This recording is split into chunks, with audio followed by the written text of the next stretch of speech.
снова золото в копилку сборной Якутии. Его добыл Заурбек Азиев, который тренируется под опекой Талипшо и Рассеянова.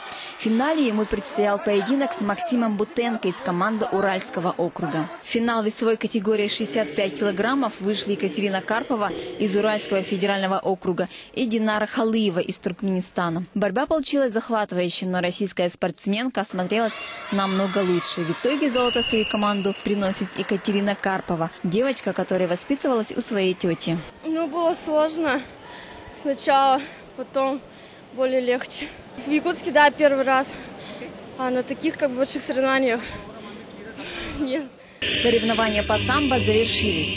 В итоговом командном зачете победила сборная Якутии. На счету хозяев турнира 4 золота, 2 серебра и 10 бронзы.